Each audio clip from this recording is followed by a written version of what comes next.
Hello everyone, Girnar coaching academy या चॅनलवर तुमच्या सर्वांचं स्वागत आहे। आकाशने दर साल दर शेकडा 8 दराने बँकेत 25,000 रुपये 3 वर्षासाठी ठेव म्हणून ठेवले तर त्याला एकूण किती व्याज मिळाले? ऑप्शन आहे 2,000 रुपये, 2 6,000, 3 4,000 रुपये आणि 4 12,000 रुपये। तर आपल्याला काय दिले, काय बँकेत किती दराने ठेवले ते 8 दराने बँकेत 25,000 रुपये किती काळासाठी ठेवले? 3 वर्षासाठी। आणि आपल्याला काय विचारले? एकूण व्याज विचारले। मग आपण सरळ व्याज कसं काढतो? सरळ व्याज बरोबर मुद्दल गुणिले दर गुणिले काळ। मग आता इथं किंमत ठेवायची। आपली मुद्दल किती आहे? किती रुपये ठेवलेत? 25,000। दर किती आहे? 8 दर सार दर शेकडा किती दराने? 8 दराने। मग दर आहे 8 आणि काळ किती आहे? किती वर्षासाठी ठेवलंय? तर 3 वर्षासाठी। काळ 3 भागिले 100।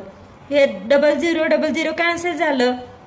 मग इथं या गुणाकार करायचा 250 गुणिले 8 गुणिले 3 आणि यांचा गुणाकार किती येतो? तर 6,000। म्हणजे आपलं उत्तर काय आलं? 6,000। ऑप्शन नंबर 2, 6,000 रुपये हे व्याज मिळालं। दर साल दर शेकडा एका रकमेचे 10 दराने 5 वर्षाचे सरळ व्याज 200 रुपये होते तर ती रक्कम किती? आणि आपल्याला हे खाली 4 ऑप्शन्स दिलेत। आता एका छान ट्रिकने आपण हे सॉल्व्ह करायचं, लगेच आन्सर निघतं। आता रक्कम विचारली आपल्याला तर कसं काढायचं? आपल्याला सरळ व्याज दिले, मग सरळ व्याज गुणिले 100 करायचं भागिले दर गुणिले मुदत करायचं। आता सरळ व्याज किती दिले आपल्याला? सरळ व्याज 200 दिले, मग व्हॅल्यू पुट करूया। 200 गुणिले 100 भागिले दर किती दिलाय? 10 दराने आणि मुदत किती आहे? 5 वर्ष। आता हे सॉल्व्ह करू। 10 एके 10, इथे आलं 10 आणि इथे 5 ने भाग जातोय। 5 एके 5, 5 दुनी 10। मग 200 गुणिले 2 किती? तर 400। म्हणजे ती रक्कम काय असेल? तर 400 रुपये। ऑप्शन 1। दर साल दर शेकडा 8 दराने रुपये 3,000चे 5 वर्षांनी सरळ व्याजाने किती रास होईल? हा रत्नागिरी पोलीस 2023ला विचारलेला प्रश्न आहे। आपल्याला सूत्र माहिती आहे, सरळ व्याज म्हणजे काय? मुद्दल गुणिले काळ गुणिले दर भागिले 100। आता मुद्दल किती आहे? इथे 3,000। काळ किती दिलाय? 5 वर्ष आणि दर किती आहे? 8% दराने। 8 भागिले 100। या 00ला हे 00 कॅन्सल झालं, मग किती राहणार? 30 गुणिले 8 पंचे 40। मग यांचा गुणाकार किती आला? 4 त्रिक 12 आणि हे 00 ॲज इट इज। पण हे काय झालं? आपलं सरळ व्याज। आणि आपल्याला विचारले काय? आपल्याला रास विचारले।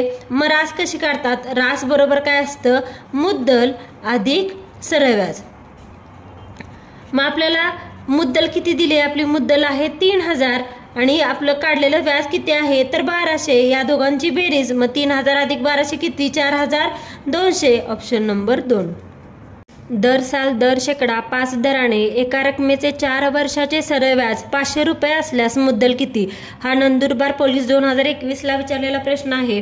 आपल्याला सूत्र माहिती आहे, सरळ व्याज म्हणजे काय असतं? मुद्दल गुणिले दर गुणिले काळ भागिले 100। आता आपल्याला सरळ व्याज दिले, सरळ व्याज किती आहे? 500 रुपये आणि मुद्दल काढायची आपल्याला। आणि दर किती आहे? 5 या दराने, म्हणजे दर आहे 5 आणि काळ किती आहे? 4 वर्षाचा काळ आहे।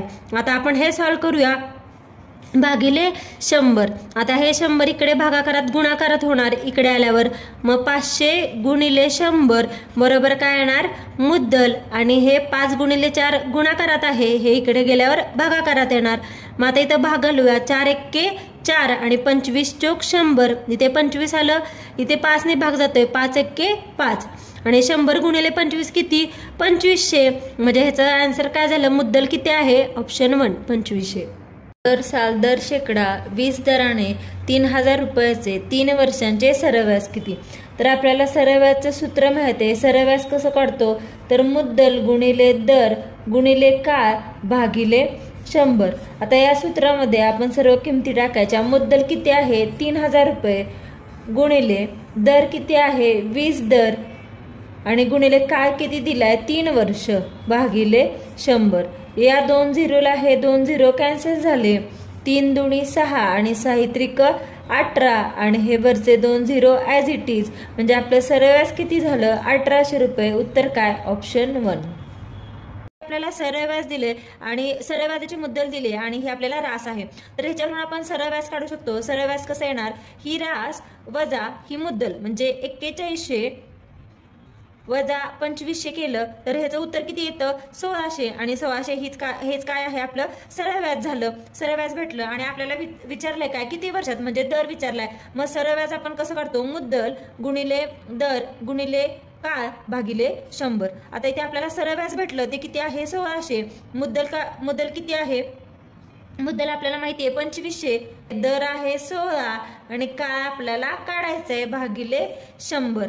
आता आपल्याला काळ काढायचं आहे तर आपण काय करूया ह्या 2 झिरोला हे 2 झिरो गेले मग काय करायचं हे 1600 ॲज इट इज ठेवायचं आणि हे 25 आणि 16 इकडे गुणाकारात आहे इकडे आपण भागाकारात घेऊन येऊ. 25 गुणिले 16 इथे 16 ने भाग जातोय 16 एके 16 हे 2 झिरो ॲज इट इज लिहिले आणि ते 25 ने भाग जातोय 25 एके 25 25 चौक 100 आणि 4 म्हणजेच आपलं काळ आहे म्हणजे किती वर्षात एवढी रक्कम होईल तर 4 वर्षात. 1600 रुपये मुद्दलाचे शेकडा 15 दराने 3 वर्षांनी व्याज किती होईल. हा नांदेड जिल्हा पोलीस भरती 2017ला विचारला प्रश्न होता. अतिशय सोपा प्रश्न आहे. व्याज कसं काढतो आपण सरळ व्याज बरोबर मुद्दल गुणिले दर गुणिले मुदत भागिले 100. मग आपल्याला सरळ व्याज काढायचं आहे. मुद्दल किती दिले 1600 गुणिले दर किती आहे 15 आणि मुदत किती दिले 3 वर्ष भागिले 100. या 2 झिरोला हे 2 झिरो कॅन्सल झाले. 16 गुणिले 15 त्रिक 45 16 गुणूया 16 पंचे 80 चौक 64 अधिक 8 किती 72 म्हणजे याचं उत्तर काय झालं 720. 3 वर्षांनी व्याज किती होईल तर 720 रुपये एवढं होईल. पुढचा प्रश्न बघूयात. एका विशिष्ट मुद्दलाचे दर शेकडा 12 दराने दाम चौपट होण्यासाठी किती वर्षाचा कालावधी लागेल आणि आपल्याला हे खाली 4 ऑप्शन्स दिलेत.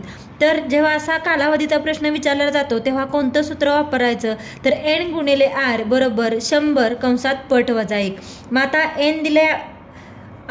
r दिले आपल्याला दर शेकडा किती आहे 12 म्हणजे हे r आहे आणि आपल्याला n काढायचं आहे कालावधी काढायचा आहे तर आपण व्हॅल्यू पुट करूयात आणि पट पण दिले आपल्याला किती दिले पट दिले 4 चौपट म्हणजे 4 दिले पट आपली 4 आहे.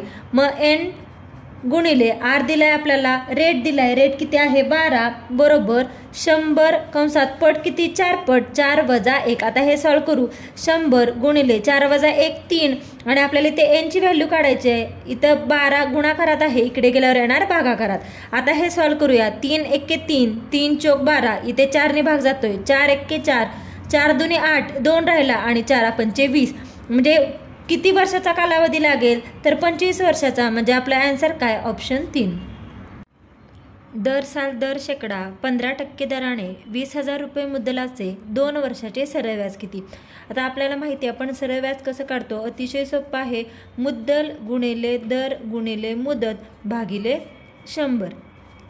मुद्दल किती आहे ते 20,000 रुपये मुद्दल आहे. दर किती आहे 15 आहे आणि काळ म्हणजे मुदत किती आहे 2 वर्षाची आहे. व्हॅल्यू पुट करून घेतल्या भागिले 100.